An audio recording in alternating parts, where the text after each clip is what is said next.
compartir compartir.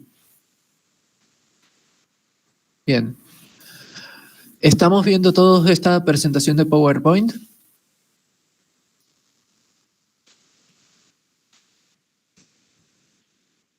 Bien. Muy a mi pesar, parece que este año voy a tener que hacer un par de presentaciones de PowerPoint. Por ejemplo, ahora que tenemos que arrancar despacito, suavemente. No, mejor no sigo, que ya se rieron mucho cuando se acordaron de cómo seguía esa letra. Bien. A ver. Bien, entonces, la unidad 3 es una que vamos a ver si en años siguientes sigue existiendo en esta materia, porque me parece que está mudándose este tema a otra materia. No me acuerdo si a programación 3 o a dónde, pero bueno, voy a estar atento a los cambios de los programas y todas esas cosas cuando corresponda. Por las dudas estoy dando este tema. Entonces, testing. ¿Tienen experiencia previa con el testing? ¿Alguien quiere dar una definición de testing?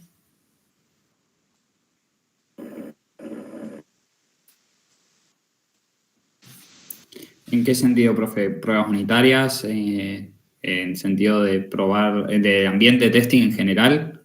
En vez de desarrollo. Estamos comenzando el tema. Una definición bien general, nada más. Probar las funcionalidades. Bien, correcto.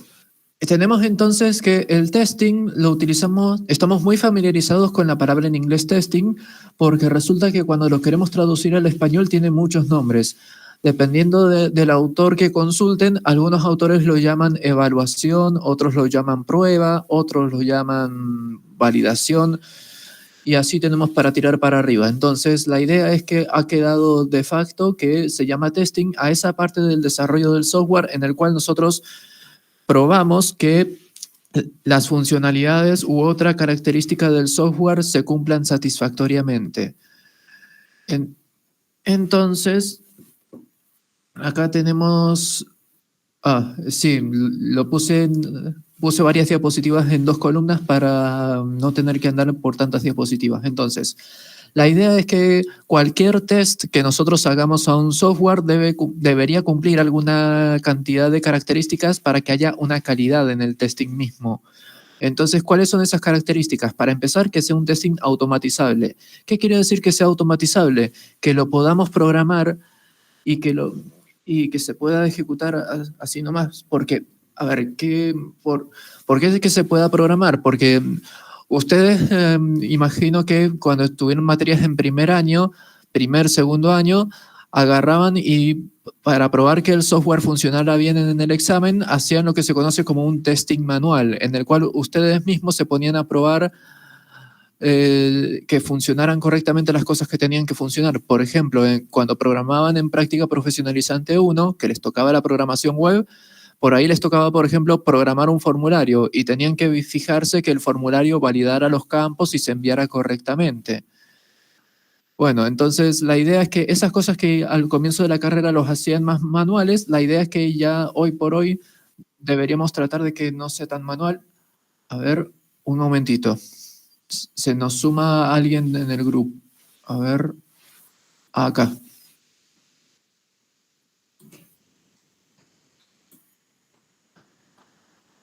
Buenas tardes, Gian Portone y Salomón. Buenas, profe, se me hizo tarde, estaba laburando. Sí, recuerdo, no hay problema. Ningún problema. Ahí, bien. Bien, entonces, una de las características que hoy por hoy tenemos que cumplir a la hora de hacer un test de software es que sea automatizable, es decir, que sea algo que se pueda programar y que se pueda mandar a ejecutar. Si nosotros podemos agarrar y programar, qué sé yo, los 1001 escenarios, podemos darle a un botoncito de play y que se ejecuten todos los 1001 escenarios y arrojen ellos solitos sus resultados. Eso quiere decir que sea automatizable.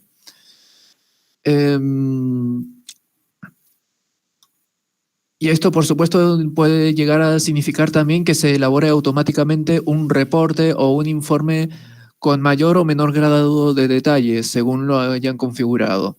Pero bueno, eso por supuesto va a depender de la tecnología que usen para el testing.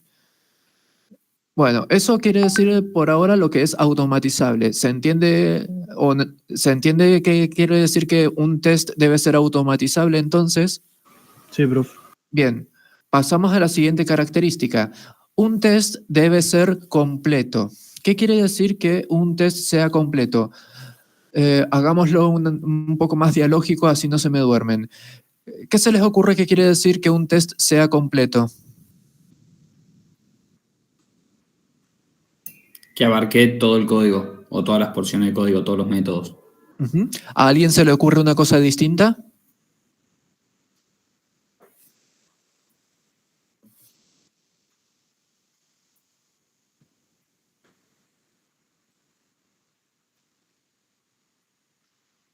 Ok, bien. Entonces, la idea de que un test sea completo, bueno, acá uno de los compañeros sugirió que es que todo el software sea testeado. Y acá entramos en un pequeño debate filosófico sobre hasta qué punto debemos testear, porque es cierto que nosotros lo ideal sería que testeáramos un 100% nuestro software con todos los escenarios habidos y por haber, pero la realidad es que no siempre tenemos el tiempo ni el dinero para hacer todos los testings exhaustivos. Entonces, cuando nosotros hacemos testing, lo que buscamos es, sobre todo, asegurarnos de que funcione o de que falle correctamente un software en los escenarios más probables o también en los escenarios que puedan llegar a ser de mayor impacto. Buscamos primero atender aquellos errores que sean más críticos. Primero atendemos esos y después vamos a los errores más pequeñitos que son menos, que no son críticos, que perfectamente el software puede seguir funcionando a pesar de esos errores. O sea, damos una prioridad a los errores que puedan llegar a saltar en el software. También damos prioridad a los errores de usuario más habituales. Porque, a ver, por ejemplo, podemos tener un software en el que 1000 personas se pierdan en la página de inicio, mientras que tengamos apenas 2 o 3 usuarios que, qué sé yo, que que inician sesión desde un formulario de contacto en vez de un formulario de login, por tirar un ejemplo. La idea es que entonces, por ese lado, entonces, al igual que con la documentación y que con otras etapas del desarrollo del software, simplemente vamos a hacer todo lo que podamos, pero bajo un presupuesto, un presupuesto en dinero y en tiempo limitados. Entonces, me fui un poquito por las ramas quizás, pero bueno, la idea es que un test es completo, entonces no nos fijaríamos tanto en que cada porción del código del proyecto esté testeada, sino que nos fijaríamos más bien en que se cumplan los alcances y límites de ese software. Y entonces ahí entraríamos en toda una disertación de todos los factores que tendríamos que tener en cuenta para hacer una cobertura completa de las funcionalidades que se tienen que testear, pero bueno, mejor que lo vayamos viendo a medida que vaya surgiendo, porque si yo me pongo ahora a alargar una perorata de media hora, va a quedar todo en el aire, incluso estando grabado en una clase. Bien. Entonces, por ahora nos damos una idea de qué quiere decir entonces que un test sea completo.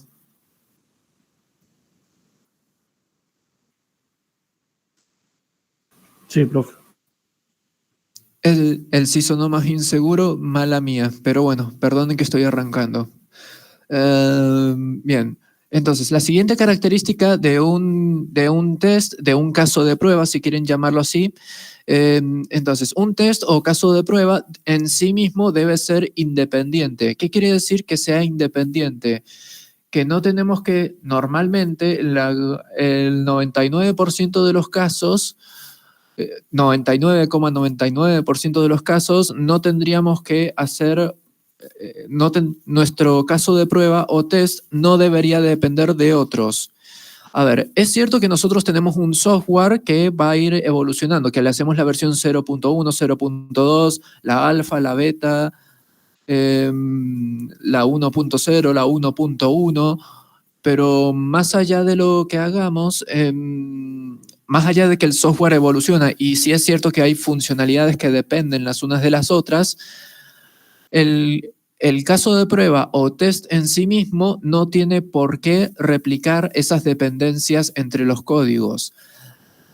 Y esto tiene que ser así por una cuestión de que ¿cómo decirlo? Porque es una cosa que se entiende más experimentándolo, pero bueno, la idea es que nosotros queremos hacer los casos de prueba, los tests independientes, justamente para facilitar lo que vamos a ver enseguida del testing unitario y de que los tests de integración se mantengan lo más minimalistas posibles. Es muy raro, bueno, en realidad no es tan raro, pero la idea es que tratemos de dejar para el postre el test de integración Big Bang en el cual probamos todo. A ver, entonces, bueno, ¿ha quedado alguna duda de la característica independiente?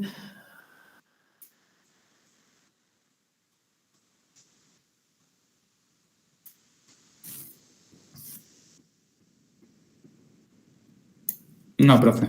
Bueno, después tenemos la característica repetible. La característica repetible es parecida a lo que ocurre con el método científico. Los científicos para probar cosas, como tienen una técnica de inducción para aprender cosas de la realidad, ¿qué es lo que hacen? Detallan con mucho cuidado sus métodos para los fenómenos naturales que ellos descubren, y entonces la idea es que ese experimento que ellos hicieron después lo comparten por internet por ahí, y después alguien de la otra punta del mundo intenta replicar ese experimento para ver si arroja esos mismos resultados o si arroja algo distinto. La idea es que entonces nosotros en el desarrollo de software tenemos algo parecido, que es hacer que los casos de prueba o los tests sean repetibles, en el sentido de que si un caso de prueba, un test o lo que sea que usen para el testing, si ustedes lo programan, perfectamente les tiene que funcionar a ustedes hoy, a ustedes mañana, pasado mañana, dentro de 50 años. Bueno, es un poco exagerada la cosa, pero la idea es que les tiene que servir a ustedes hoy y mañana, les tiene que servir al compañero, le tiene que servir a un fulanito en Taiwán, a cualquiera que acceda al software y que lo quiera testear. Eso quiere decir que un caso de prueba tiene que ser, un caso de prueba u otro módulo de testing tiene que ser repetible. Bien, ¿se entienden estas características básicas? Estas características que tengo acá puestas, por supuesto que varían según el autor. Si ustedes se fijan en el programa de la materia, van a encontrar que el autor de referencia que estamos usando para estas características es Kent Beck. El libro es el Testing Desarrollo por Pruebas. No, se me dio vuelta. TDD, el desarrollo dirigido por testing, o por pruebas, o como lo quieran traducir. Pero bueno.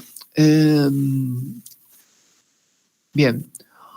Acá en la segunda columnita de la diapositiva, entonces puse apenas una pequeña clasificación. En realidad, clasificaciones de testings hay para tirar para arriba. Puse las más sencillitas, las que podemos recordar ahora que estamos recién empezando la actividad de vuelta. Tenemos entonces una clasificación que hizo IBM allá por la década de los 80, creo, si mi memoria no me engaña. Allá por la década de los 80, IBM agarró en una de sus metodologías de desarrollo, que cayó más o menos en el olvido, empezó a clasificar los testings en 3 categorías de cajas. ¿Cuáles son esas cajas? La caja blanca, la caja gris y la caja negra. La caja blanca consiste en que nosotros tenemos acceso total al código, podemos leer el código fuente, es como que está abierto para quien lo testea. Entonces podemos perfectamente hacer un seguimiento del del stack de la ejecución, la pila de la ejecución, podemos seguir las variables, podemos hacer un seguimiento totalmente transparente, código totalmente abierto. Normalmente esto pasa porque nosotros somos los desarrolladores o porque estamos consumiendo un código abierto de alguien más. Después tenemos otro tipo de testing que es el de la caja gris, que es algo intermedio entre la blanca y la negra. Acá les puse un ejemplo que aparece en la teoría de la materia, pero que no es el único gris que existe. Capaz que en su vida profesional encuentren otras gamas de grises.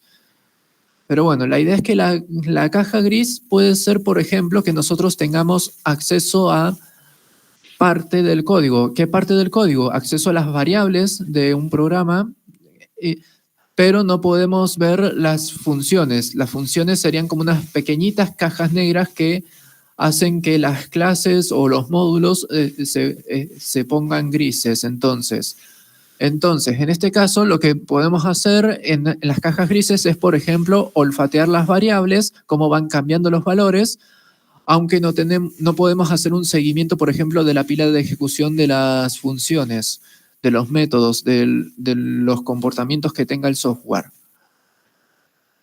Y después tenemos el tipo de testing de la caja negra. En la caja negra directamente no tenemos nada, no tenemos el código fuente, no tenemos acceso a las variables, conocimiento, porque supongamos que tenemos un software bien programado en el cual todas las variables están encapsuladas, entonces no podemos hacer seguimiento de variables ni nada raro.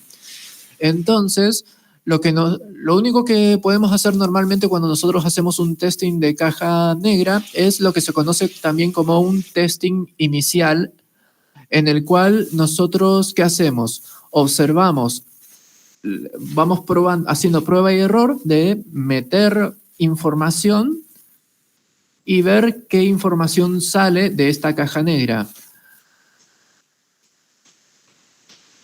Esto puede llegar a pasarles, por ejemplo, cuando están lidiando con alguna API o con un software de terceros. Un software de terceros, sobre todo de aquellos que ya están compilados en binario y que no tienen, qué sé yo, una licencia de que no pueden, de esas que les prohíben descompilar el código y esas cosas. Pero bueno, ¿se entiende esta clasificación de las cajas?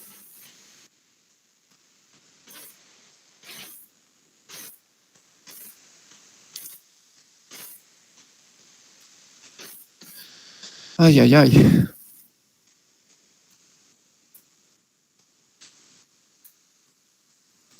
Sí, profe, están poniendo likes, pero creo que no los ve porque está compartiendo pantalla.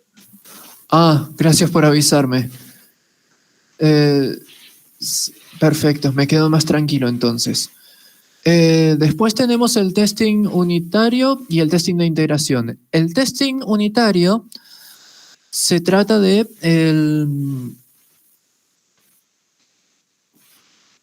que ustedes van a testear solamente una porción del código puntual. Por ejemplo, una sola clase a la vez. Agarran tienen en su código fuente una clase y entonces es eso en la carpeta dentro del paquete de la fuente del proyecto, y dentro del paquete de los tests del proyecto van a tener entonces a su vez una clase que va a ser especializada en hacerle testing a esa clase de la fuente, del código fuente. Eso es normalmente lo más habitual que estamos haciendo hoy en día, porque todavía estamos con el paradigma de la orientación a objetos. La idea es que si nosotros tenemos una clase, vamos a tener un caso de prueba. Bien. Ya enseguida vamos a ver ejemplo de esto que acabo de decir.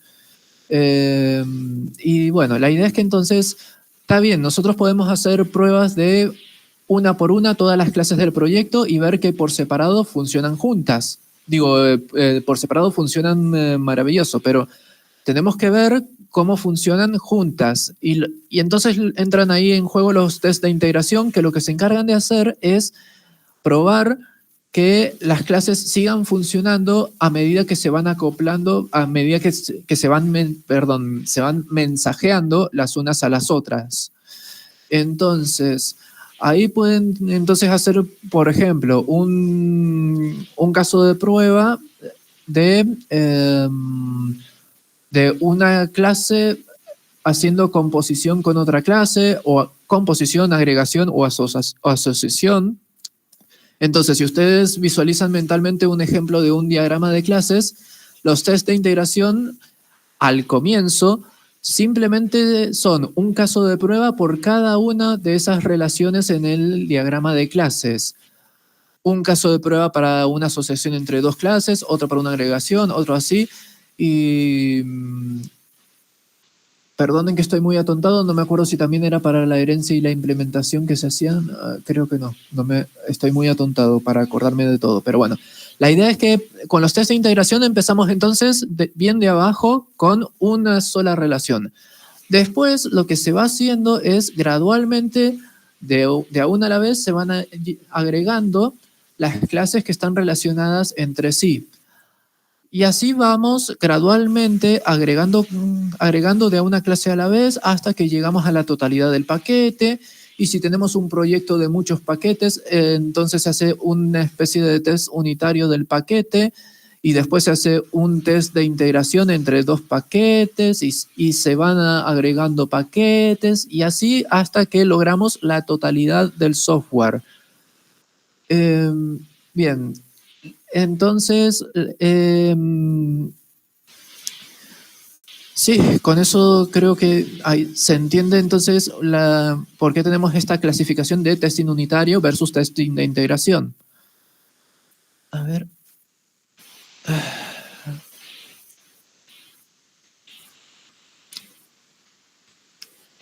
Una cosita que quiero recordarles. Ya sé que esto es como que les estoy compartiendo un PowerPoint, pero de todas maneras, si ustedes quieren hacer algún aporte de experiencia previa que tengan con las cosas que voy dando, bienvenido. La idea es que estamos en el siglo XXI y que queremos hacer las clases bien dialógicas, así no nos quedamos, así no se me duerme algún estudiante, porque a veces puedo llegar a ser un poquito denso enseñando cosas.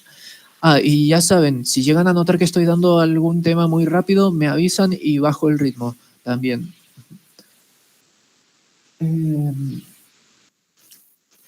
A ver, bien. Hasta ahora me siguen, estamos todos despiertos, ¿verdad?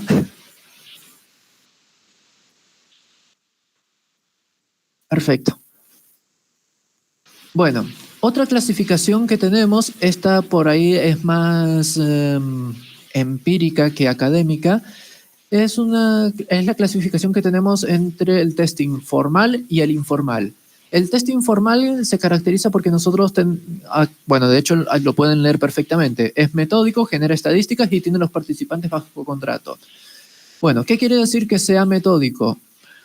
Quiere decir que no vamos a improvisar de cero cada caso de prueba que vayamos a hacer, sino que vamos a seguir un protocolo, un conjunto de buenas prácticas que hayamos pautado entre todos para agilizar la cosa, porque no podemos hacer que nuestros casos de prueba, no podemos reinventar la rueda con los casos de prueba, no podemos darnos el lujo de hacer todo de cero de la nada misma. Entonces, la idea es que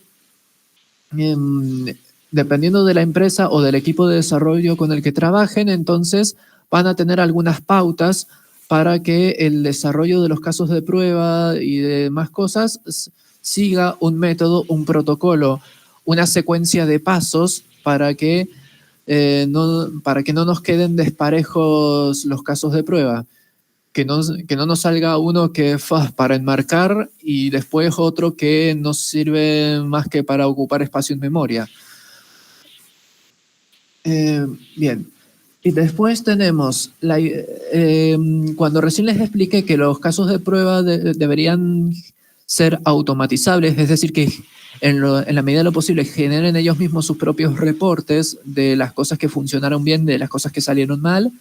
Entonces, Bueno, justamente esa capacidad automatizable de generar reportes o informes incluso, eso puede servir también para generar estadísticas de uso, estadísticas del sistema, del sistema y de cualquier cosa que ustedes estén testeando en el momento.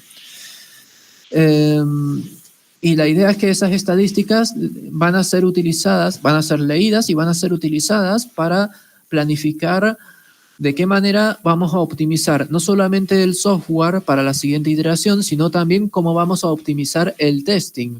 Porque van a notar por ahí que cuando ustedes programan un proyecto de desarrollo del software, al comienzo cuesta como un parto hacer que salga algo en la primera iteración del desarrollo, pero a medida que van avanzando en las siguientes iteraciones van notando que algunas cosas van costando cada vez menos y otras es como que salieran de taquito, casi como si se hicieran solas cuando ya están cerca de terminar.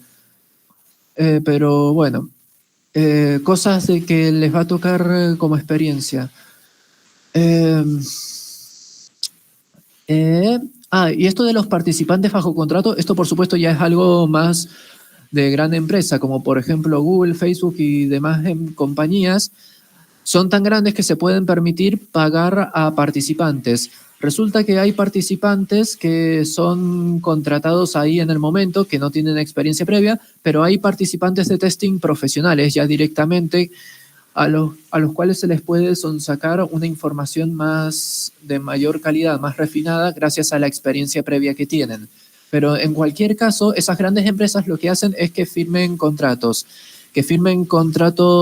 de, qué sé yo, cobertura médica, de descargos de responsabilidad, de que no vayan a hacer nada raro durante el testing y otras cosas más. Estas cosas de los contratos, por ahí capaz que les parece mucho si piensan en un testing de funcionalidad bien básico, pero hoy por hoy tenemos testing de usabilidad y testing de experiencia de usuario, métricas más abstractas, más humanas, que necesitan que el humano haga algo más que sentarse y teclear un par de huevaditas.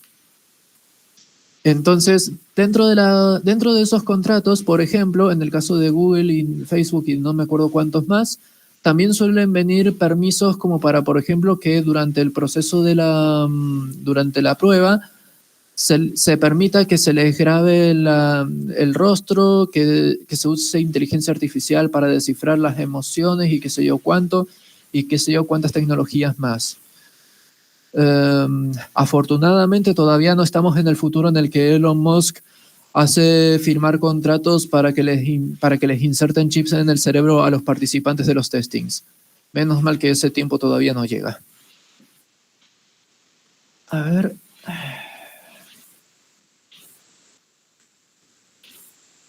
Ahí está. Bien.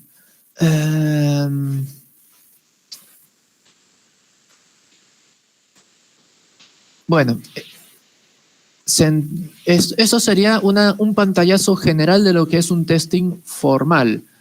La idea es que ese testing formal, me ha faltado poner más cosas. Bueno, supongamos que dentro de lo metódico incluimos también que, por supuesto que parte del testing metódico para la usabilidad y para el UX sobre todo, tenemos también que tener en cuenta que tanto los participantes como los monitores tienen un protocolo, todo un guión que deben seguir, pero bueno, en el caso de los participantes, es un guión relativamente general, porque no queremos generar tampoco escenarios muy artificiales, pero la idea es que los test informales tienen protocolos para todo, para caso de problema médico, para caso de problema de incendio, de corte de luz, de corte de internet. La idea es que las grandes empresas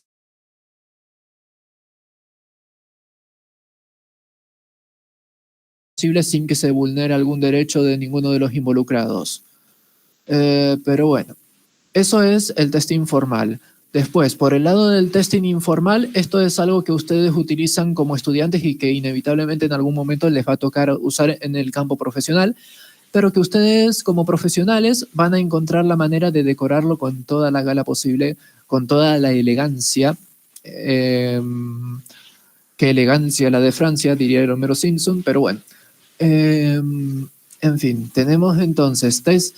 En el test informal, ustedes, por ejemplo, pueden agarrar a amigos o a familia para hacer que prueben un software que ustedes han programado. Así les dan directamente la opinión. La opinión de qué cosas notan que fallan, qué cosas notan que están como raras, aunque no sepan en qué sentido son raras esas cosas. Qué sugerencias pueden hacer y todo eso.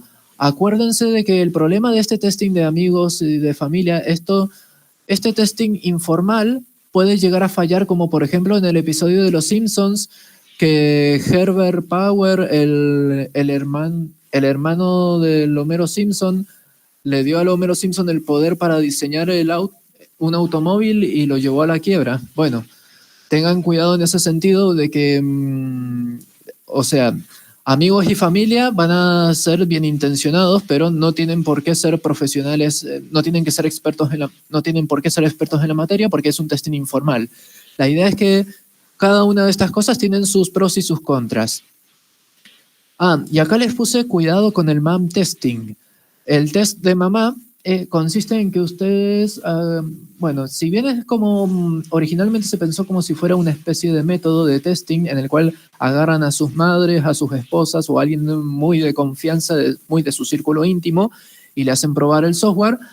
Bueno, esto pasó más a referirse a un interesante fenómeno social quizás, no soy sociólogo, pero bueno, no sé si es sociólogo o psicológico el efecto, pero la idea es que por ahí tienen que tener cuidado con los test informales en el sentido de que pueden haber mentiras piadosas.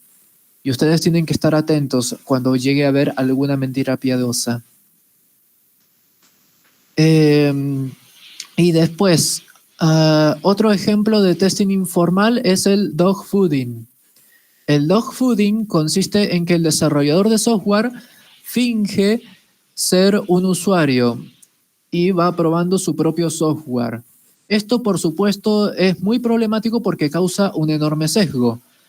El nombre dogfooding viene de una anécdota que no sé qué tan real sea, viene de la metáfora, digamos que es metáfora más que anécdota, de un tipo que fabricaba comida para perro y para probar que estuviera bien comía la comida para perro. Esto, por supuesto, que debió ser algo metafórico, pero bueno. No sé, hay cada loco suelto en el mundo. Yo, por ejemplo, ¿qué le vamos a hacer? Y después tenemos... Entonces, el dogfooding es un arma muy peligrosa en la cual... A ver, ¿en qué escenario podemos hacer algo tan sesgado como probar nuestro propio software? Una de las razones, como un atenuante que se suele usar para el dogfooding es que casualmente el desarrollador del software está dentro del público objetivo del software. Es como un atenuante, pero bueno, sigo insistiendo que tenemos una visión sesgada del software. Es un software que acabamos de programar, no dejamos que es como que nosotros horneamos un pastel y no esperamos a que se enfríe para comerlo, nos quemamos. Y ¿cuál era el otro temita con esto del dogfooding que iba? Ay, se me fue.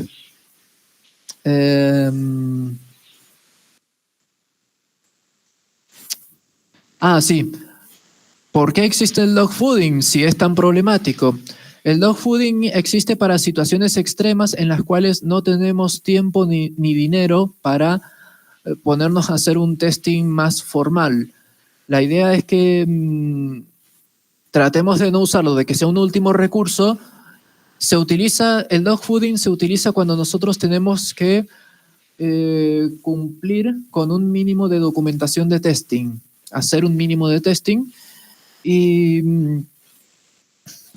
bueno, la idea es que siempre es mejor una carilla garabateada con información. Incluso eso puede llegar a ser mejor a que no haya ni siquiera una hoja de papel con información escrita sobre el testing de un software, sobre el testing o cualquier otra forma de documentación. Bien.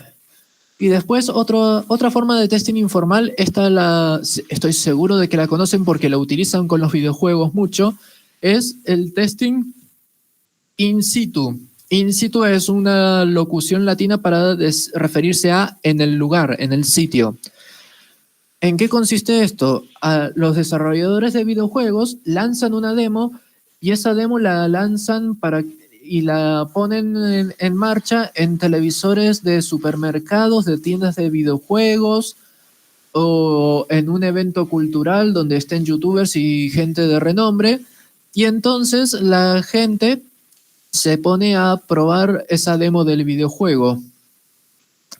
Eso es un gancho para que compren el videojuego, pero también arroja información de testing para ver qué cosas fallan o qué cosas podrían mejorarse. Bien, ¿hasta acá me han seguido? ¿Hay alguna duda o algún aporte?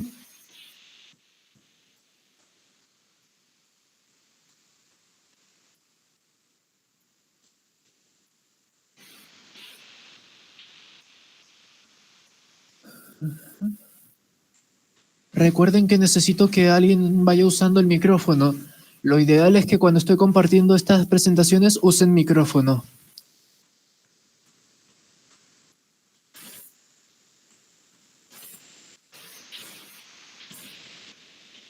Uy, ay, este mouse lo tengo que mandar a arreglar. Me hizo varios clics. Bueno, ahora, todo bien bonito. Nosotros decimos que para el testing formal tenemos que ser metódicos, sistemáticos, sistémicos, como lo quieran decir. Pero ¿cómo hacemos eso? Bueno, la idea es que llevamos ya muchas décadas ideando métodos y principios para hacer más robusto, más potente nuestro testing. Entonces, tenemos por ejemplo acá los principios FIRST. FIRST, primero en inglés, en realidad es un acrónimo. Cada una de estas letritas son siglas en inglés para cada una de estas cosas que les puse acá en español.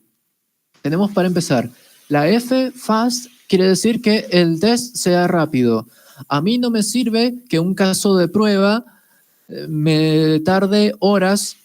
No, queremos que sea algo que nos dure segundos, fracciones de segundo incluso.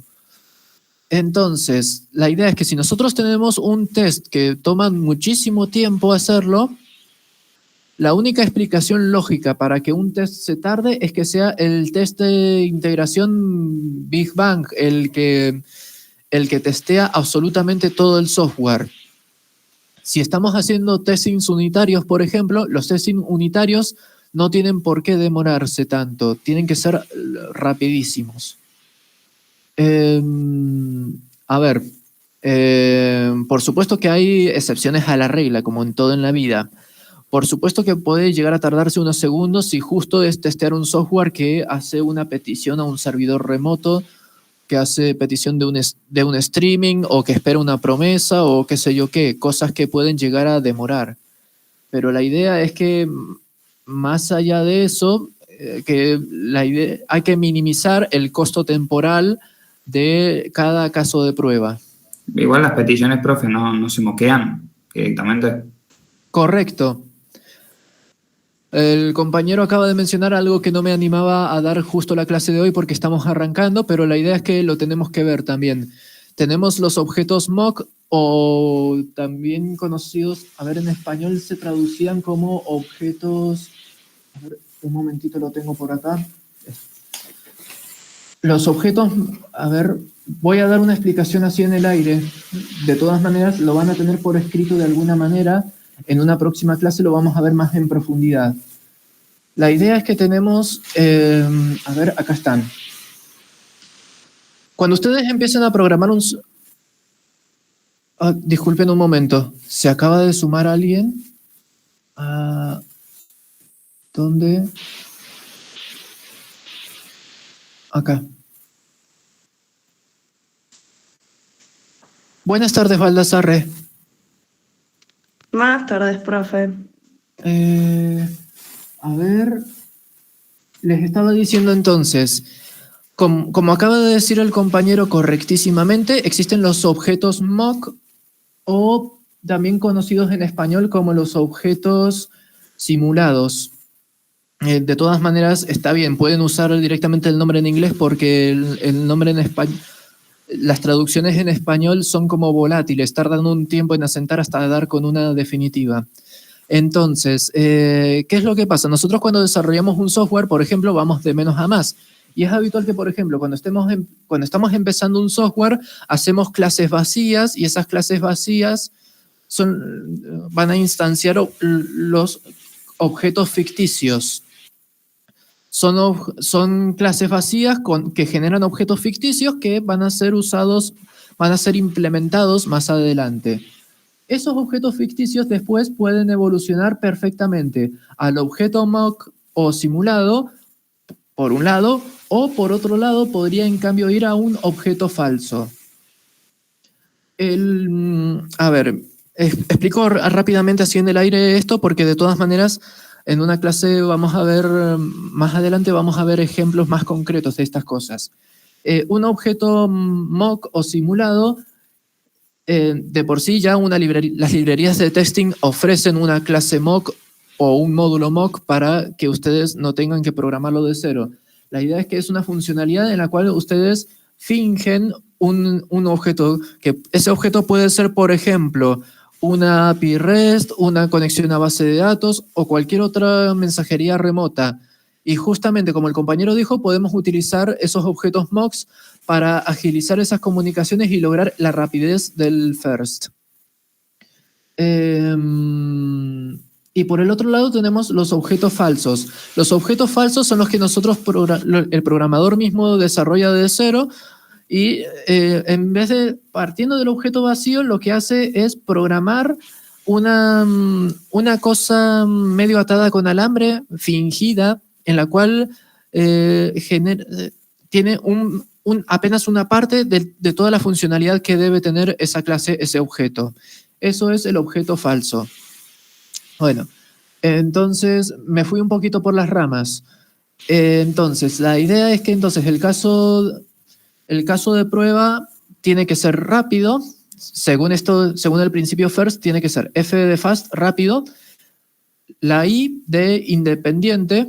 En inglés lo van a encontrar como isolated, aislado, pero se puede traducir aislado o independiente. Ambas palabras quieren decir lo mismo.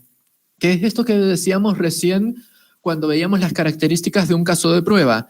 Lo ideal es que un caso de prueba se debe especializar solamente en lo que sea que tenga que testear y no tiene que depender de nada más. No tiene que depender de otros casos de prueba, no tiene que depender de porciones que no tiene que testear, no tiene que hacer nada raro, tiene que ser lo más independiente, aislado posible. Bien, la R es de repetible, tanto en inglés como en español la palabra es repetible, ya explicamos esa característica de repetible recién. La S es de self-validated. Esta me animé a traducirla como autovalidado, pero si ustedes lo quieren traducir de otra manera, no hay problema. ¿Qué quiere decir que sea autovalidado? Quiere decir que, bueno, esto viene muy tomado de la mano con lo que vimos recién, de que el caso de prueba sea automatizable.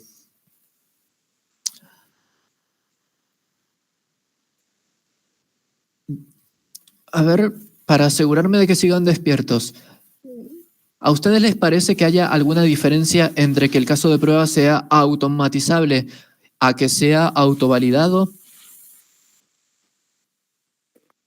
Yo calculo, profe, que autovalidado es parte de ser automatizable. Correctísimo, maravilloso. La clase se da sola. Qué lindo comienzo que tenemos. Bien. Bien. Y la T, si ustedes se fijan después, si ustedes investigan el first, la T es de timely. Timely, esa palabrita en inglés la podríamos traducir como tempranamente, oportunamente, pero me tomé la libertad de traducirla como TDD directamente. ¿Por qué? Porque esa T lo que quiere decir es que el caso de prueba tiene que llegar no solo justo a tiempo, sino que incluso si puede llegar antes de la programación, mejor. Y por eso le puse TDD. El desarrollo dirigido por pruebas, por testing o como lo quieran traducir, es una metodología de desarrollo de abajo arriba en la cual nosotros tomamos, ¿vieron en alguna materia las metodologías de desarrollo de software que tenían las etapas o fases de relevamiento, análisis, diseño, codificación, testing? Sí, lo vimos. Bien. Cuando ustedes veían un desarrollo de software en el cual ustedes parten del relevamiento y siguen el caminito hasta el final de la instalación y el mantenimiento, cuando hacen ese recorrido lineal, están haciendo un desarrollo con un enfoque de construcción arriba, abajo. El enfoque arriba-abajo quiere decir que nosotros partimos de lo abstracto, los requerimientos humanos, y lo traducimos a la máquina. En cambio, el enfoque opuesto, el enfoque abajo-arriba, consiste en que nosotros partimos del final y vamos para arriba. No vamos a instalarle la nada misma, sino que lo que vamos a hacer es empezar por la codificación o por el testing. Y de ahí vamos, a medida que vamos avanzando, vamos rescatando el diseño subyacente del software, analizamos este diseño subyacente y vamos constantemente validando qué es lo que quiere el cliente, el usuario final, el stakeholder, etc. Entonces, resulta que tenemos dos metodologías que son muy famosas de ese enfoque abajo-arriba. Tenemos por un lado XP, que es la metodología de programación extrema. La metodología de programación extrema consiste en que nosotros partimos de la codificación, la programación. Arrancamos programando y de ahí avanzamos hasta que salga algo. La segunda metodología famosa de los enfoques de abajo arriba es justamente esta, la TDD, que lo que hace es empieza directamente por los testings, empieza por los casos de prueba. Esos casos de prueba obligan a programar, las cosas programadas obligan a que encontremos un diseño subyacente para que podamos optimizar ese código. Ese diseño subyacente nos obliga a analizar qué tanto entendimos de la naturaleza del software que estamos programando. Ese análisis lo validamos después con el cliente o los demás involucrados para verificar que estamos bien encaminados. Y bueno, y así vamos en un proceso también iterativo incremental hasta que llegamos a algo bien robusto. La ventaja del TDD, a diferencia de otras metodologías, es que si lo hacemos bien, si no nos apuramos, lo que conseguimos es un software muy robusto, muy tolerante a fallas del usuario, a fallas del sistema en sí y esas cosas. Pero por supuesto que al ser un enfoque de abajo arriba, igual que en XP, que en el Extreme Programming, lo que tiene por ahí es que puede llegar a ser muy extenuante, muy agotador. Es un trabajo de hormiga, sobre todo al arrancar el proyecto. Bueno, entonces, les estaba diciendo entonces que les puse directamente TDD porque siempre que nosotros, si el contexto lo permite, aplicaríamos directamente esta metodología de desarrollo del software y lo que haríamos directamente es que los casos de prueba nos obliguen a programar el software para no tener que programar y reprogramar tanto. Pero bueno, si no se puede antes, bueno, lo hacemos al mismo tiempo. Programamos algo y programamos también su caso de prueba.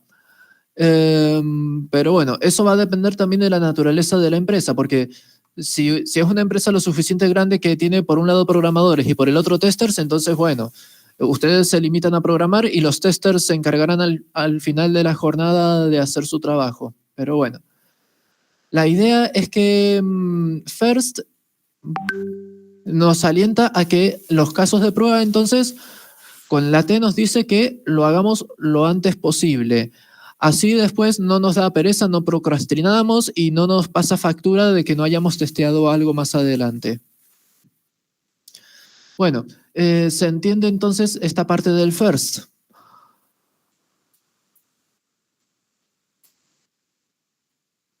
Bien. Bueno, right bicep. Esta cosa del right bicep, recuerdo que la leí en un libro de programación de Smalltalk allá por la década de los 80 el libro. Yo no soy tan viejo, por suerte. O por desgracia, no sé, depende del ojo con que se mire. Bueno, el right bicep es un método que lleva varias décadas con nosotros. Es uno de varios, bueno, métodos, principios, como lo quieran llamar. Y resulta que, al igual que first, esta cosa es una mnemotecnia en la cual nosotros podemos desglosar. Por un lado tenemos right, que es una sola cosita, y bicep, 5 letras, que son siglas en inglés para los otros 5 ítems. Entonces, right es 1, bicep tiene 5 letras, en total son 6 principios. Bueno, en realidad no sé si decirles principios en este caso. Principios, métodos, como ustedes prefieran. Bueno, para empezar, empecemos por right.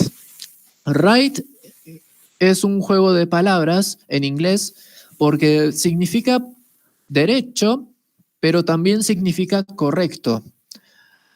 Por eso es un juego de palabras. En este caso, si ustedes lo leen así nomás, right bicep, pueden pensar que es bíceps derecho. Pero bueno, juego de palabras con un toque de humor de aquellos tiempos. Entonces, right quiere decir resultado correcto. Y bueno, esto es lo más sencillo, lo más básico, lo más obvio que se le puede ocurrir a cualquiera que está testeando un software. Nosotros queremos testear que funcione correctamente nuestra porción de software. No hace falta más explicaciones, es como un axioma prácticamente, una obviedad casi. La B alta es de boundaries, traducido al español, límites. Los límites, bien, esto lo vamos a ver, creo que sí, está en la diapositiva siguiente explicado más en detalle, pero los límites se refieren Ay, disculpen, alguien se está sumando a la clase. A ver. Ay, se cayó. Alejandro González era. A ver si se vuelve a sumar. Bien, mientras tanto, mientras espero al Alejandro a ver si se suma, les sigo explicando, porque ustedes siguen viendo acá en la pantalla. Claro, ustedes están viendo desde la pantalla todavía. Bien, entonces, la B de boundaries, límites, se refiere a que ustedes normalmente manejan módulos como, por ejemplo, funciones que se llaman las unas a las otras, clases que llaman a funciones entre sí y así sucesivamente. Entonces, para simplificarlo, porque esto podría ramificarse en muchas cosas monstruosas, digamos que con los límites nosotros testeamos todo lo que es mensajería, pasaje de parámetros y esas cosas. Nos fijamos de que los parámetros, la información enviada cumpla los intervalos, los tipos de datos y demás cosas. Profe, ¿con intervalos a qué se refiere? Por ejemplo, si ustedes tienen un parámetro de una función que, por ejemplo, recibe un argumento o parámetro llamado porcentaje del tipo entero, si ustedes tienen un argumento, un parámetro que llaman porcentaje y que es un número entero, ustedes lógicamente van a decir que sea un número del 0 al 100. Entonces, eso es un rango de valores que están permitidos del 0 al 100%. Y entonces la función debería tirar error en caso de que yo ingrese, por ejemplo, -5 o 103, cosas fuera del rango. Ese es uno de muchos ejemplos que podríamos tener cuando manejamos los límites. Bien. Se arrepintió el Alejandro. Bueno. Vuelvo entonces a la presentación. Bueno. Uy, ahora no veo mi mouse. ¿Dónde estoy? Ok, se me hizo invisible el mouse, no importa. Bien. Después tenemos la C. La C en inglés se refiere a... Ah, no, perdón, me salté la... Perdón, estoy muy atolondrado. Me salté la I. Siempre me pasa lo mismo, me salteo la I. La I se refiere a inverse relations o relationship, depende de cuál autor consulten, pero bueno, la idea es que la I es de inverso. Las relaciones inversas es un método de testing en el cual nosotros utilizamos un mismo test, una misma prueba, pero vamos cambiando los paquetes de entrada, los distintos la idea es que nosotros para hacer testing lo que usamos información ficticia pero representativa de lo que puede llegar a ocurrir, pero no vamos a usar toda la información, la idea es que vamos a usar de toda la kilométrica información que hayamos conseguido, vamos a agarrar y apenas unos paquetitos de información bien representativos para hacer pruebas. Entonces, una relación inversa consiste en que nosotros agarramos una prueba y le vamos probando distintos paquetitos de entradas. A ver, ahí volvió el Alejandro. Ahí está. Buenas tardes, González. Buenas tardes, profe. Ahí está. Bien. Entonces, las relaciones inversas son que nosotros utilizamos el mismo caso de prueba, pero utilizamos distintos datos de entrada para generamos distintos escenarios para el testing. Después tenemos la letra C, cross-testing, pruebas cruzadas en español, en la cual hacemos justo lo contrario. Agarramos un mismo paquete de información representativa y los sometemos a distintos casos de prueba. Bien. Ahora, habiéndoles explicado las relaciones inversas y la prueba cruzada, ¿se les ocurre de por casualidad una situación en la que tengan que utilizar relaciones inversas y otra situación en la que tengan que utilizar pruebas cruzadas?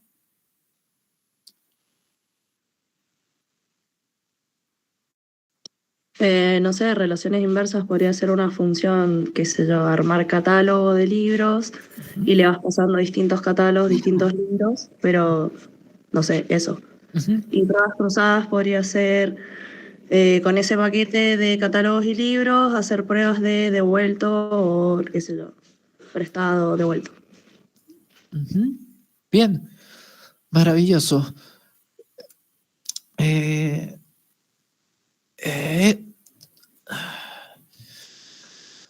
Ay, disculpen, la garganta me hace cosas raras hoy. Pero bien, sí, es un ejemplo para empezar está requete bien. De todas maneras, la experiencia les va a ir dictando cuándo van a tener que utilizar uno y otro. Disculpen, de vuelta disculpen que les haga un PowerPoint, pero estas cosas las tengo que explicar para que sepan que existan y nada como la experiencia para aprender. Ya veré cuánta práctica puedo meterles este cuatrimestre. No, perdón, este mes para esto. A ver, ¿cómo andamos de tiempo todo esto? Profe, Ah, pregunta. cuarto, vamos bien. Vamos bien. ¿Se desarrollan, se codean los casos de prueba o se usa algo como, qué sé yo, Postman? No creo que, no es lo mismo, pero interna, digamos. La idea es que van a tener casos van a tener situaciones en las cuales van a ser muy manuales, van a ser intermedios o van a ser muy automatizadas las cosas.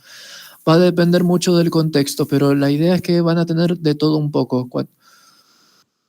En el mundo profesional, acá, ahora en este mes de cursado, voy a tratar de cubrir lo más básico de lo básico. No, todas estas cosas que les estoy enseñando, estoy obligado a enseñárselas, pero no puedo prometerles que hagamos práctica de todo esto porque yo de acá a 1 o 2 meses tengo que agarrar y dar más temas todavía. Es una materia un poco grandecita esta. Pero bueno, la idea es que por supuesto que algo nuevo van a aprender, sí o sí. No se preocupen en ese sentido. Bueno, la E se refiere a errores inducidos. Esto es algo que me sorprendería si alguno de ustedes no lo ha hecho ya, que consiste en hacer fallar el software a propósito para verificar que un error o una excepción se atrape sin que se crashee el sitio web, la aplicación o el software que estén programando en general. La idea es que siempre que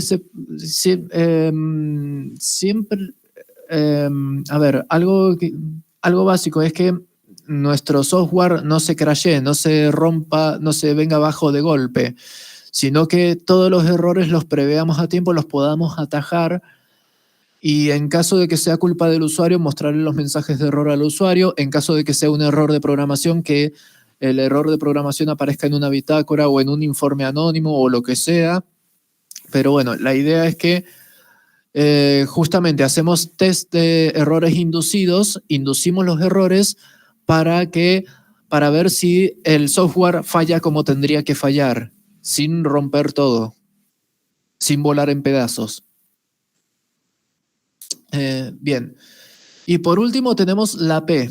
La P puede ser traducida, hay algunos que les gusta traducirla como rendimiento, otros como desempeño, pero bueno, la P es de performance.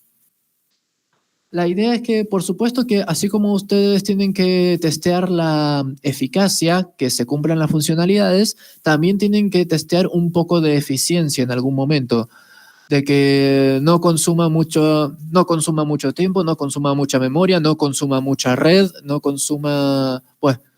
que no le consuma mucho recurso de algo al usuario en general. Pero bueno, con esto entonces cerramos lo que es el RAID bicep. No se asusten, esto de límites lo tenemos justo a continuación para profundizarlo más. Y de todas maneras no lo estamos profundizando tanto como lo profundizaría yo normalmente, pero ya vamos tranquilos porque esta es la primera clase. Bien. Hasta ahora me están siguiendo. No estoy yendo rápido ni nada, ¿verdad?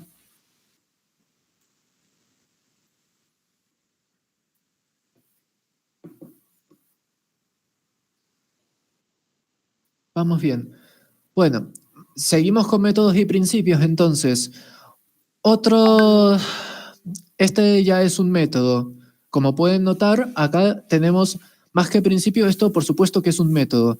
Lo van a encontrar así, trip, o lo van a encontrar como e-trip, a espacio trip. De las dos maneras, los dos nombres son igual de válidos. La A no significa nada, el significado está en trip.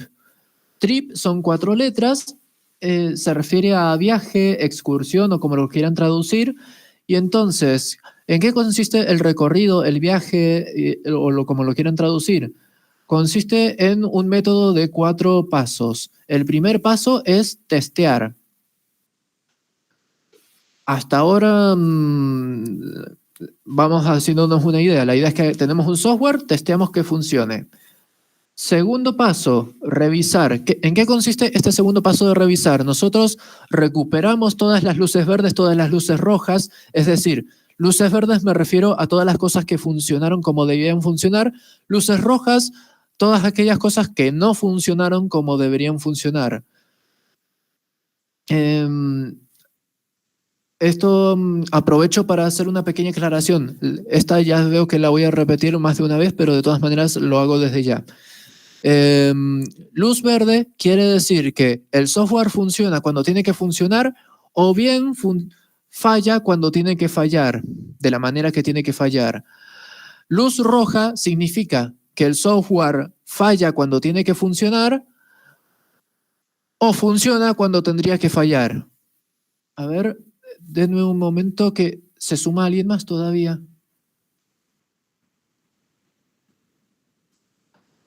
Ignacio, a ver, el apellido de Ignacio lo tenía por acá.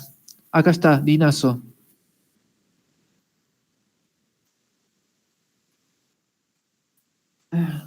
Buenas tardes, Dinazo.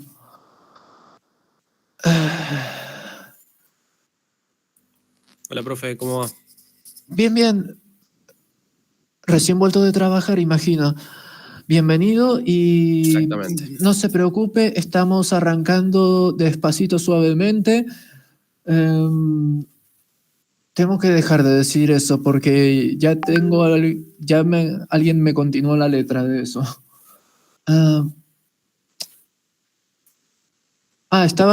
Les estaba explicando entonces. Los tests van a arrojar luces verdes y luces rojas. Las luces verdes quieren decir que o el software está funcionando cuando tiene que funcionar o está fallando de la manera que tendría que fallar. Eso es una luz verde. Una luz roja consiste en que el software está fallando cuando debería funcionar o está funcionando cuando debería fallar. ¿Se les ocurre un ejemplo de esto último que les estoy diciendo, de un software que debería fallar cuando está funcionando?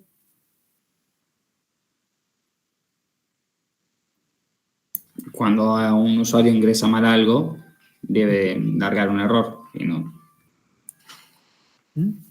Ahí debería fallar. Ahí debería fallar. ¿Y cómo sería entonces que funciona cuando no tendría que funcionar? Justamente lo try-cacheas el error, lo manejas y lo lanzas. No, lo que usted me está explicando ahora es de atrapar el error para que no se crashee la aplicación, pero no.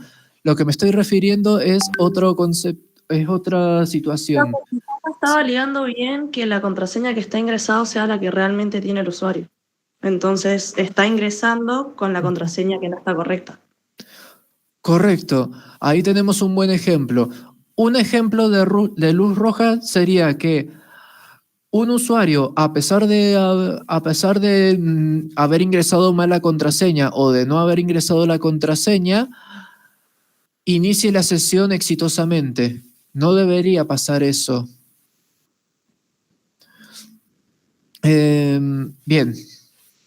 Entonces, ¿se entiende la diferencia entre luz verde y luz roja? Entonces, esta explicación la voy a repetir las veces que haga falta, porque me ha pasado que hay estudiantes que piensan que luz verde quiere decir que sí funciona y luz roja que no funciona. Y no es así de simple, es un poquito más complejo.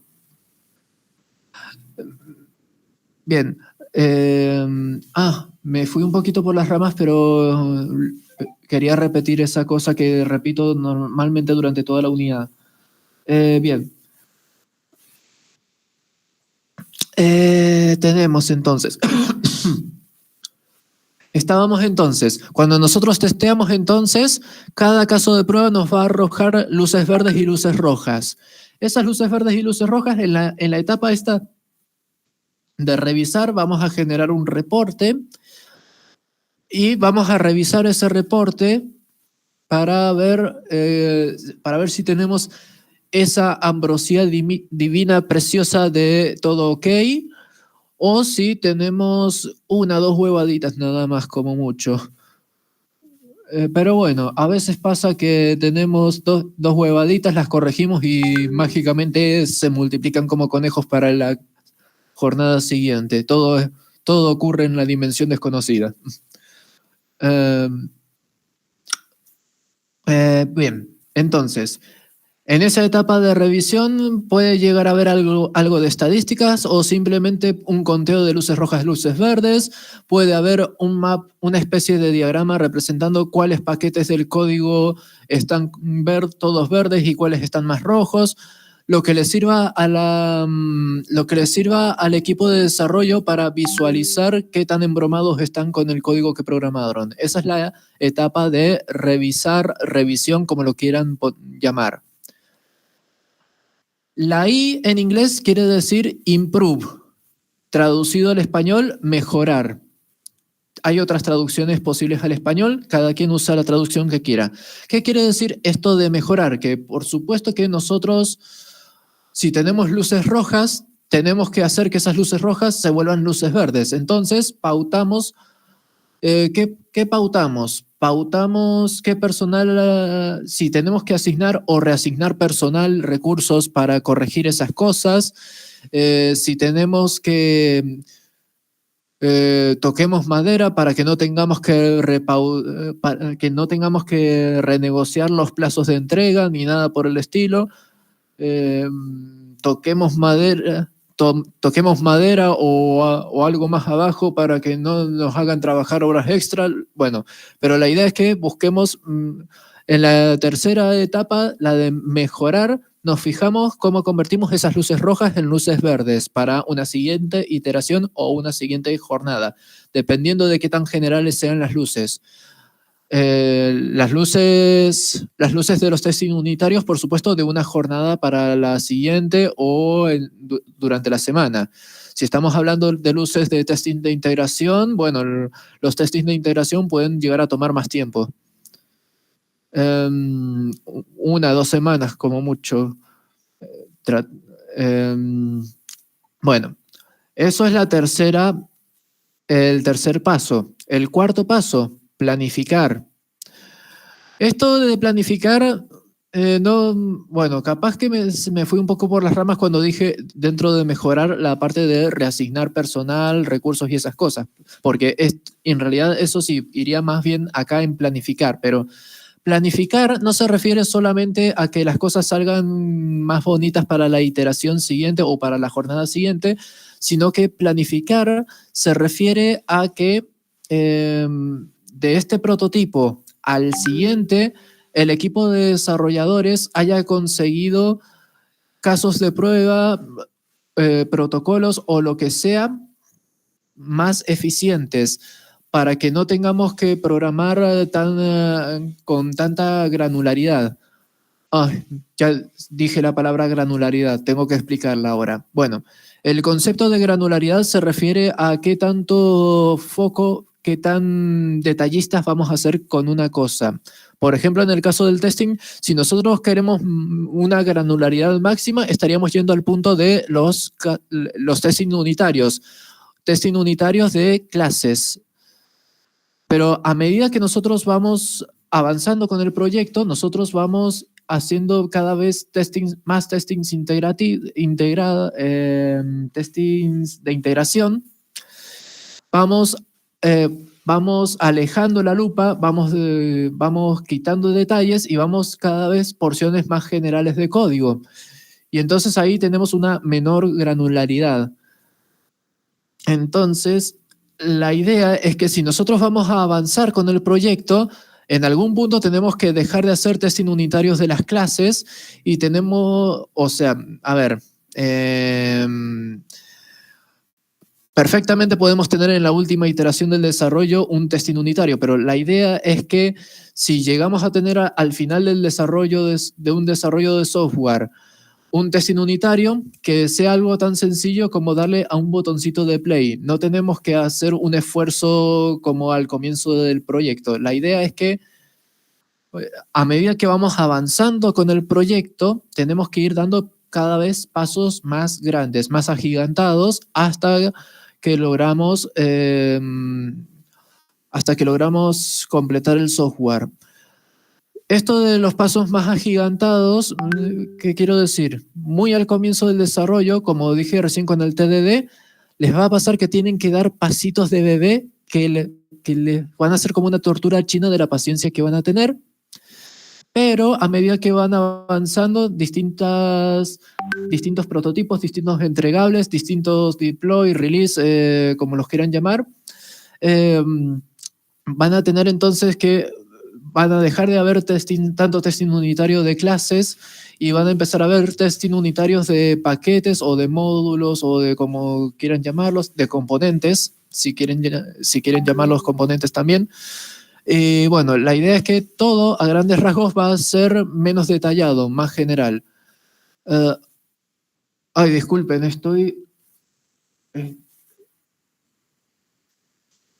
capaz que estoy dando muchas vueltas y los estoy mareando un poco, pero bueno.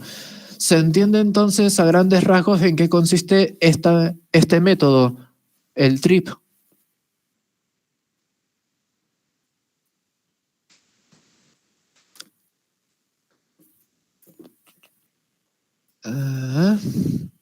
Bien. Después acá en la columnita derecha tenemos, bueno, lo que les decía recién. Cuando ustedes tienen un lenguaje de programación estructurado como C o Rust o algún otro lenguaje de programación, Pascal también, Pascal, Ada o algún lenguaje de programación que no es tan orientado a objetos, ustedes las pruebas de límites que hacen es verificar que los pasajes de parámetros de los llamados de las funciones funcionen correctamente. Es decir, que reciban correctamente las cosas y que lancen errores cuando algún parámetro esté mal hecho. Entonces, las pruebas de límites se van a fijar mucho, por ejemplo, en cosas, en los detalles más obvios, como por ejemplo que estén pasando la cantidad de parámetros correcta en el llamado de una función.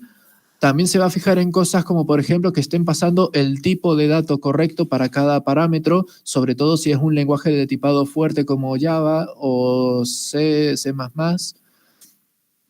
Y bueno, obviedades más, obviedades menos, pero bueno, las pruebas de límites también se fijan, como les decía recién, les tiraba el ejemplo de que, por ejemplo, si nosotros teníamos el parámetro de porcentaje del tipo entero, los valores razonables son del 0 al 100, porque es un porcentaje. Vamos del 0 al 100 con un porcentaje. Y entonces resulta que si nosotros tomamos, por ejemplo, ese rango de 0 a 100, los valores 0 y 100 son justamente los valores limítrofes, los que marcan el comienzo y el fin del rango de los valores permitidos, aceptados. Entonces, 0 y 100 nos fijamos. Son valores inclusivos, incluyentes, entonces están permitidos.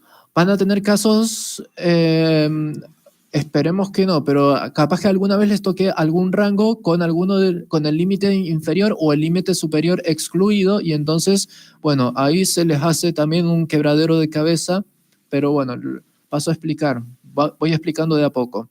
La idea es que entonces vamos a nosotros tenemos un rango. Por ejemplo, un solo rango que va a ir de menor a mayor, tenemos un valor mínimo y un valor máximo. Entonces, esos valores mínimo y máximo pueden o no estar incluidos dentro del rango, dependiendo de si son rangos inclusivos o exclusivos los límites. Pero la idea es que entonces tenemos del 0 al 100, valores intermedios como 20, 57 y demás están permitidos, pero valores que están fuera del rango ya no están permitidos, como menos 17, 254 y así. Ahora, ¿qué pasa si nosotros tenemos valores numéricos que van con coma? Ahí entonces empieza el quebradero de cabeza de pensar cuánto margen de error podemos manejar. Por ejemplo, no es lo mismo el margen de error de... es que, claro, ustedes no han programado en C++ todavía. Bueno, hay lenguajes de programación que tienen distintos tipos de números con coma. Hay números flotantes, números de doble precisión, pero bueno, la idea es que hay distintas variables numéricas y la idea es que a mayor cantidad de bits que ocupe en memoria, un número con coma va a tener una precisión mayor, pero nunca va a ser una precisión absoluta infalible, sino que van a tener van a hacer un margen de error a algunos dígitos más allá, a la derecha de la coma. Y entonces la idea es que tienen que tener en cuenta ese margen de error. Eso por un lado, ese margen de error técnico lo tienen que tener en cuenta por un lado, y por el otro lado tienen que ponerse a plantear, por ejemplo, si ustedes están programando un software en el cual dicen que 60% es aprobado. Si ustedes reciben una nota que dice 59,99%, ¿eso lo redondeamos a 60 o es un desaprobado? ¿Qué opinan? Para mí, no. Es un desaprobado. Ujú. Bien. La idea es que los profesores, como somos humanos los docentes, nosotros en esas situaciones extremas de 59,99% tenemos la gentileza de redondear a 60% y listo, aprobó. Pero una máquina, es cierto que la máquina no va a ser así de razonable. Y bueno, van a tener también otras situaciones, bueno, ¿cómo lo digo? Que les sea leve si alguna vez tienen que desarrollar un software médico, así de simple se los digo. Y también les deseo que les sea leve cuando tengan que programar un software con horarios, si es un software con múltiples usos horarios. Por ejemplo, un software de un banco multinacional. Ay, ay, ay. Solo Pero- pensarlo ya. ¿Ah? Se cronean. Yo ahora estoy ¿Ah? Yo ahora estoy usando una plataforma que usa también como zonas horarias de todos lados también y se traba un montón la compu cuando lo usas, sinceramente. Ujú. Sí. Se ponen distintos tipos de cron en variables y lo vas calculando. Ujú. Pero hoy en día no es tan complejo porque hay páginas enteras que se dedican solamente a hacer las conversiones de los crones. Entonces, básicamente, pones la estructura y te genera los crones. Sí, tienen razón. Me olvido de que ustedes no van a tener los flashbacks de Vietnam que me tocaron a mí. Claro, porque si Ustedes había van que- a tener flashbacks de Vietnam con la inteligencia artificial, nada más. Claro, incluso la guía te los puede dar, pero más allá de la inteligencia artificial hay mucha información sobre los crons. Entonces, Ujú. en realidad, es acomodarlos, pero no está tan complejo. Bien, maravilloso. Ay, sí, las maravillas que habría hecho si me hubiera tocado lo que ustedes como estudiantes. ¿Cómo cambian los tiempos? Bueno, estoy hablando como si fuera flor de viejo. Bueno, acá puse ejemplos. Claro, estos ejemplos ya son como tirando más a lo que dice el libro que lo que está en el mundo actual, pero la idea es que entonces van a... es que ya no sé hasta qué punto esto va a seguir siendo una realidad con los programadores humanos. Bueno, veremos qué tanto automatiza la inteligencia artificial esta parte de los límites. Pero bueno, ay, este mouse me hace muchos clics de golpe. Bueno, acá para ir cerrando la presentación les tiro un par de ejemplos de documentación de casos de prueba. La idea es que ustedes, si ustedes utilizan alguna cosa como, qué sé yo, diagramas de casos de uso en una documentación, lo más habitual es que si ustedes ya usan un diagrama de casos de uso en una documentación, también van a usar casos de prueba.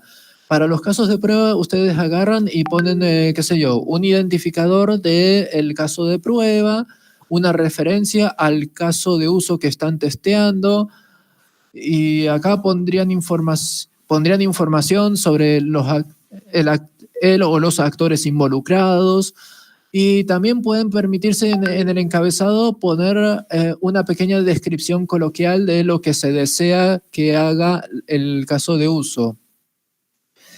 Pero lo interesante es lo que les puse acá en la diapositiva. Para no complicarnos la existencia, ustedes pueden documentar Los testing los pueden documentar así como esta tablita de acá. Ustedes pueden poner, en el caso de un test funcional más, entre comillas, tradicional, ponen las acciones del usuario, la respuesta que esperamos del sistema y la respuesta que obtuvimos del sistema. Así de simple para no complicarnos la vida a la hora de documentar el software.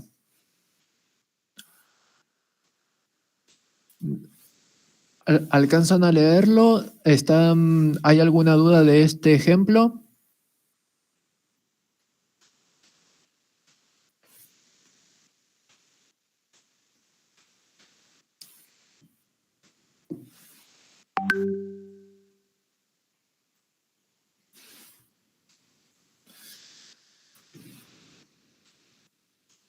Bueno, cualquier cosa si no me avisan más adelante.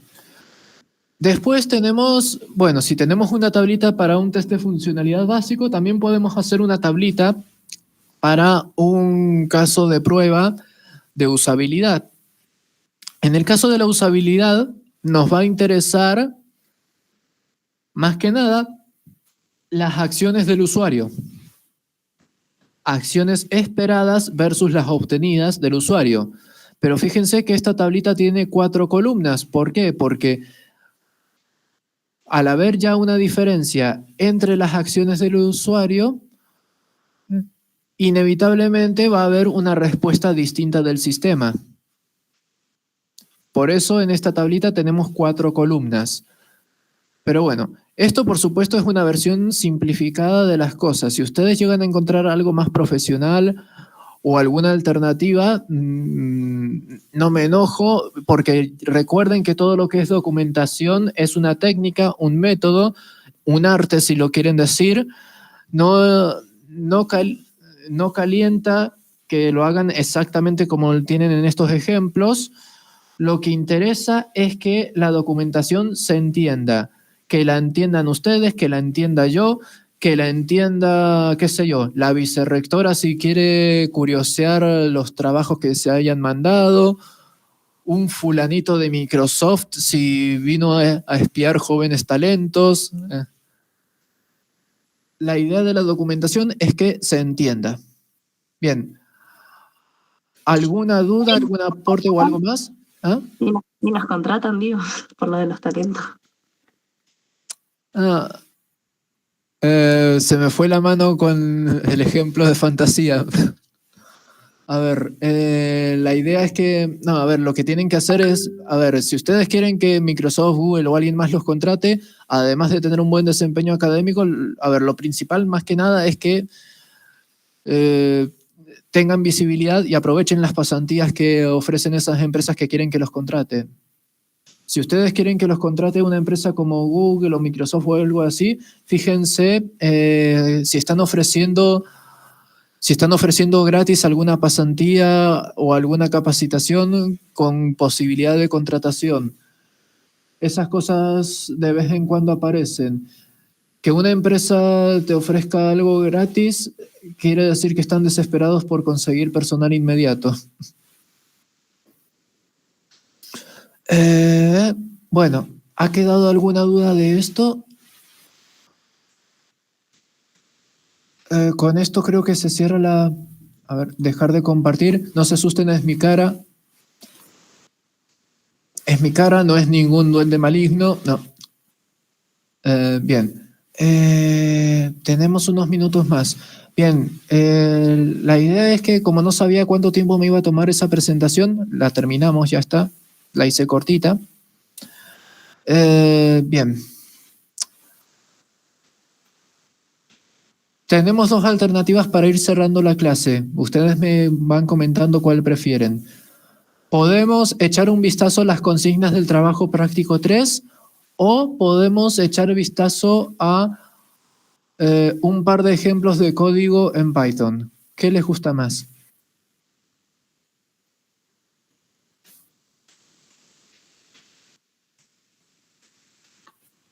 Por mí el práctico. El práctico, bien. ¿Los demás? Banco ver el práctico. También el práctico. Bueno, a ver. A la orden, Gonzalito. Bien, a ver, práctico. Ventana, compartir, acá está. Profe, ¿esas diapositivas están en el aula? Ay, qué buena pregunta. Las voy a subir al aula. La idea es que, como de costumbre, voy a subir la grabación de esta clase y justo después del enlace de la clase grabada, les pongo, sí, en este caso la presentación, ¿no? Los códigos en Python para testing los vamos a ver más adelante, entonces. Acá tenemos el trabajo práctico 3. Este trabajo práctico lo tienen que entregar como dentro de 5 jueves, tienen tiempo. Este es el trabajo práctico de la unidad 3, que es testing. Ya saben que acá en el encabezado tienen para poner los nombres de los integrantes. Recuerden que pueden hacerlo individual, de A2, de A3, máximo 4 integrantes. Y acá tenemos entonces lo que es el trabajo práctico. Recordemos que los trabajos prácticos los estoy haciendo más livianos que nunca. Acá tenemos solamente 4 ejercicios. Igual que en los trabajos prácticos anteriores, tenemos solo 4 ejercicios, súper livianitos. No se asusten si ven una consigna larga, recuerden que es una cosa que se lee con tranquilidad porque la respuesta es relativamente sencilla, relativamente, bueno, corta, no me sale la palabra ahora, estoy muy atontado, disculpen. Pero bueno, vamos por partes. Primer ejercicio, programe o reutilice un software minúsculo y hágale un caso de prueba de programación, ejecución y documentación. Puede usar unit test, PyTest, coverage, JUnit o lo que sirva. Acá tienen libertad total para elegir cualquier tecnología. Estos enlaces son alternativas, pero si ustedes conocen alguna otra tecnología de testing que quieran usar, la usan. ¿Qué quiere decir esta parte de programar, ejecutar y documentar? La idea es que ustedes, como respuesta a este ejercicio, ¿qué es lo que me van a mostrar? Me van a mostrar el código del caso de prueba, me van a mostrar el resultado de la ejecución. En la consola esa de ejecución les debería salir, a ver, aclaro desde ya. Puede ser un caso de prueba exitoso o uno fallido. Puede ser una luz verde o una luz roja. No me molesta ninguno de esos casos. La idea es que sea un caso de prueba verdadero. La idea es que para esta consigna me muestren con total transparencia. Qué sé yo, por ejemplo, el ejemplo perezoso, una clase calculadora, un caso de prueba para la calculadora, el resultado, luz verde, luz roja, algo intermedio de los resultados que arrojaron en la consola. Y acá el tema de la documentación, hacer un caso de prueba. Lo que vimos recién en las diapositivas, esas tablitas de 3 o 4 columnas, bueno, algo como eso que sirva como una especie de documentación de caso de prueba.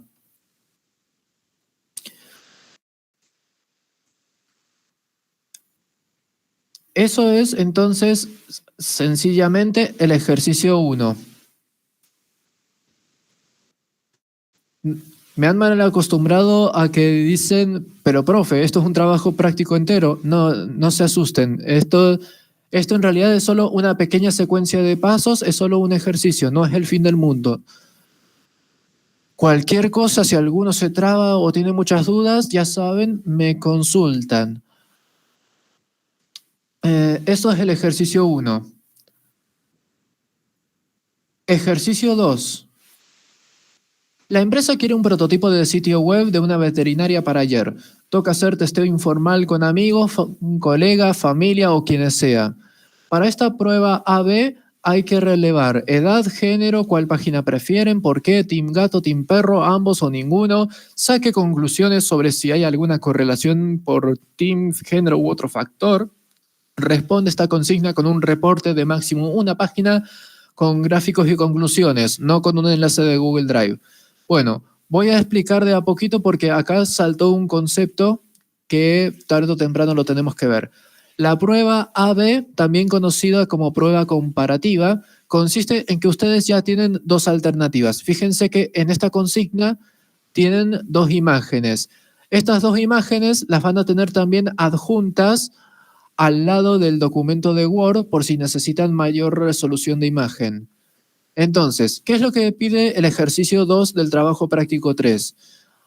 Ustedes ya tienen hechas acá dos alternativas de cómo luciría una página web de una veterinaria. Y lo que tienen que hacer es, ustedes agarran el Google Forms o la tecnología que ustedes prefieran y hacen una encuesta sobre si prefieren esta página de la veterinaria con el Michi o esta página de veterinaria con el caniche, con el perrito. Y bueno, la idea es que cada uno de los encuestados va a arrojar su preferencia por alguna de las dos. Y la idea es que ustedes después recopilan habiendo recopilado esa información, generan estadísticas. La idea es que, como tienen que hacerme un reporte de una página, me van a hacer, por ejemplo, un histograma con las edades de los encuestados, un gráfico de torta para los géneros, me van a poner un gráfico de torta para el Team GAT. Bueno, gráfico de torta o gráfico de columnas o de barras, el que prefieran para el Team Gato, Team Perro, ambos o ninguno. Y debajo de esos grafiquitos que van a poner para resumir la información, van a poner en sus palabras unas pequeñas conclusiones sobre si a la gente le gusta más uno o el otro y si hay alguna especie de factor común entre los encuestados que prefirieron al gato y versus los encuestados que prefirieron al perrito. ¿Se entiende? Y esta cosita bueno, la idea es que si pueden, que me hagan la respuesta acá en el Word. No me vayan a colgar un enlace al Google Drive, porque ya me he llevado muchos disgustos de estudiantes que me pasaban un enlace del Google Drive, no me daban el permiso y así les terminó yendo. Por entregar a último momento el práctico. Entonces, ¿se entiende este ejercicio 2? ¿Hay alguna duda de momento?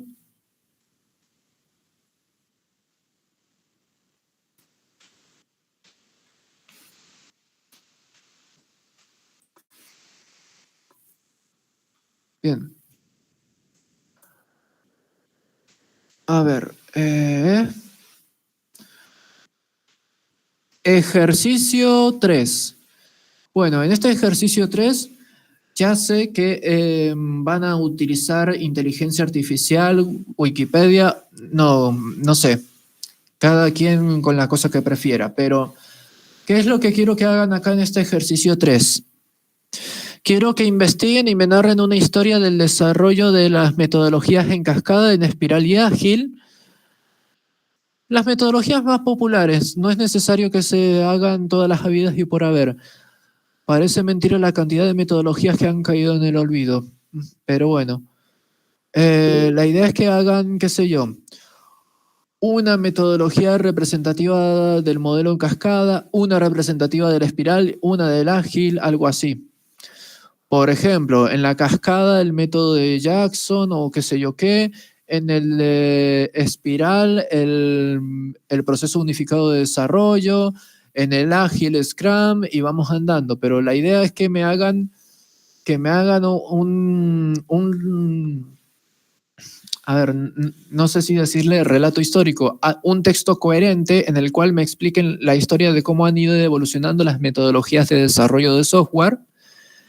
Y para que no quede tan guitarreado, las cosas en las que se tienen que fijar serían entonces, eso que les decía de recién, de que al menos una metodología de cada una de estas cosas, en qué consiste, cómo son los procesos de cada una de esas metodologías, cuáles son los artefactos de documentación o de desarrollo en general que utilizan las metodologías, cuáles son los roles de los desarrolladores dentro del equipo de desarrollo de software. Y la segunda parte de la consigna es que para cerrar con broche de oro el ejercicio de 3, me expliquen el desarrollo dirigido por testing, por pruebas o como lo quieran llamar. Y bueno, de esta metodología me explican, por supuesto, el proceso, los artefactos, los roles, las mismas características que las otras 3 metodologías que elijan. Y bueno, la idea es que anoten la bibliografía consultada. Recuerden que hoy por hoy, bibliografía puede ser un artículo de Wikipedia, puede ser un video en YouTube, puede ser un artículo de una revista, un artículo de un sitio web, puede ser incluso inteligencia artificial. Averigüen cómo pueden citar una inteligencia artificial porque hoy se puede hacer. Profe, recién le quiero preguntar, por ejemplo, yo estoy con un curso con ingeniería y esta semana justo me toca hacer un ensayo con un grupo, obviamente, de todo esto. Ujú. ¿Puedo citar literalmente el ensayo y adjuntarlo? Es un ensayo que todavía no fue publicado. Es que lo entregamos el domingo que viene en realidad, pero creo que voy a tener tiempo para... O sea, ya va a estar, o sea, publicado en internet no, pero está en mi computadora. Bien. Por mí ningún problema porque esto está es como que soy súper relajado. También lo que puede hacer es en vez de citar su ensayo, citar la bibliografía de su ensayo. Como encuentre más cómodo, pero la idea es que, a ver, un consejo para el ámbito profesional en general. Si a usted le toca hacer, si a usted es de esa gente que va a hacer papers académicos y demás cosas, no debe autocitarse especialmente cuando se trata de cosas que no fueron publicadas. Pero la idea es que como que, a ver, ¿cómo me explico? Trate en la medida de lo posible, de no autocitarse cuando le toque hacer investigación académica, papers académicos, científicos, técnicos, profesionales. Cuando note que está sacrificando calidad. Pero bueno, la idea es que entonces, si usted quiere usar entonces un ensayo, sí, por mí no hay problema, mientras... De que eso es como literalmente súper completo, pero yo tendría que ver si saco partes de otras personas, porque el ensayo se divide en 10 personas, ver qué día puso cada uno, nada más. Bueno, si es un ensayo colectivo, entonces acuérdese de mencionar a todos los autores. Si es que va a citar el ensayo directamente en vez de hacer una cita a las fuentes del ensayo. Como se sienta más cómoda. Estoy seguro de que lo hará bien, sea lo que haga. Y cito la cita que ellos han puesto para hacer eso, digamos. Sí, como se sienta más cómoda, sí. Entonces, recapitulando, acá, ejercicio 3, pueden usar ChatGPT, no tengo problema, pero les aviso que todavía se nota cuando ustedes copian y pegan del ChatGPT, del Copilot, del Gemini, todavía se nota. Los docentes seguimos dándonos cuenta porque las inteligencias artificiales todavía les falta algo de toque humano, algo de sentido común, no sé cómo decirlo, pero todavía les falta ese algo por el cual podemos diferenciar una inteligencia artificial de un estudiante, digamos. Así que vayan viendo. No les voy a pedir un libro de historia tampoco. Hagan, qué sé yo, un párrafo de cada metodología, siempre y cuando cumplan con las 3 cositas: procesos, artefactos y roles. Y por ahí, si alguno de ustedes quiere que les quede algo de las consignas, recuerden, les comento, Una buena práctica para que esto no quede en la nada es que hagan después una reflexión. Si ustedes quieren cerrar con una reflexión personal de cualquiera de estos ejercicios, pueden hacerlo. Cualquier cosa que les ayude para hacer un aprendizaje más activo, significativo. Ya a medida que vayamos avanzando, vamos a hacer prácticas de programación, pero la idea es que el desarrollo de software es algo más que programación, es algo más que solo testing. Tenemos que lograr un aprendizaje integral en esta materia, en realidad en todas, pero bueno, esta materia puntualmente es muy interdisciplinaria, muy integral, digamos. Así que cualquier cosa que les sirva para que les quede algo después de haber aprobado el examen final, bienvenido sea para ustedes. Me estoy pasando de la hora, así que explico rápido el ejercicio 4, así no nos queda colgado. En el ejercicio 4 ustedes van a tener 2 listados de 15 cosas. Son 2 listados de 15 cosas, pero de ambos listados eligen 5 cosas. Del primer listado eligen 5 cosas, del segundo listado eligen 5 cosas. En total van a ser 10 cosas. Esas 10 cosas las van a explicar. Traten de explicarlas con sus palabras para que les quede algo a ustedes. De vuelta, pueden utilizar inteligencia artificial, Wikipedia, video de YouTube, lo que ustedes quieran, pero lo que me interesa es que lo internalicen, que lo hagan suyo, que lo recuerden para que lo puedan utilizar y enriquecer su labor como desarrolladores de software. En este caso, este cuarto ejercicio, ¿qué temática tiene? Tiene, por un lado, en el primer listado tiene los errores humanos. Y en el segundo listado tiene los errores sistémicos.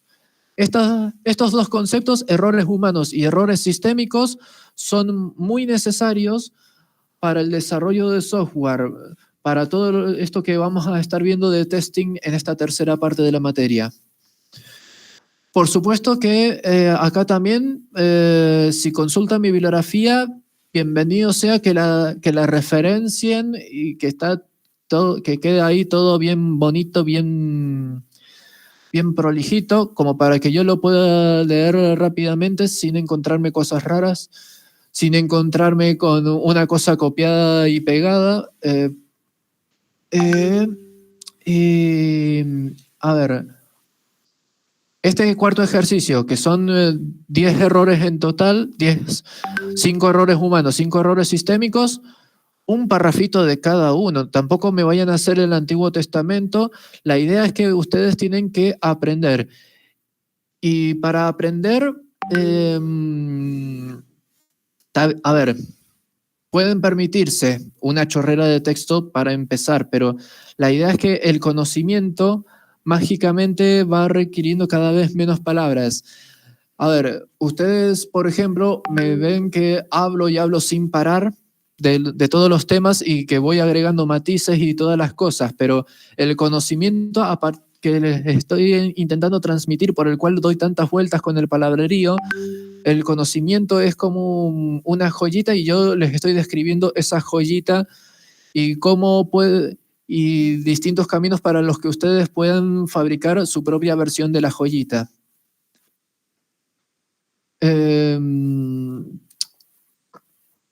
Bueno, ya me puse metafórico, existencial y todo.